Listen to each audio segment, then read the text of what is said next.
त्यानंतर आठवड्याभरात राज्यसेवेचा रिझल्ट लागला आणि माझी FSOची प्रिलिम्स उडाली. बरोबर 87.5 मार्क्सने कट ऑफ लागला आणि मला 86 मार्क्स आले आणि 1.5 मार्कने माझी प्रिलिम उडाली. त्या दिवशी मी दिवस काउंट केले. बरोबर त्याच दिवशी 15 सप्टेंबरला आमचा PSIची लिंक ओपन झालेली मेन्सचा फॉर्म भरण्याची.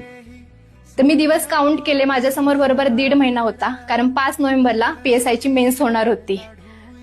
मला माझ्या मैत्रिणीने विचारलं की आता तू करणार काय, FSOचा रिझल्ट तर उडालाय आणि आता PSIला पण फक्त 1.5 महिना राहिलाय. असं होतं की कधी कधी परिस्थिती आपल्याला ना रडायला पण टाइम देत नाही.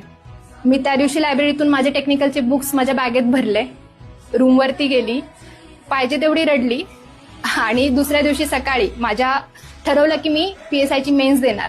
काही होऊ दे, पण मी 1.5 महिन्यात अभ्यास करणार आणि मी मेन्स देणार.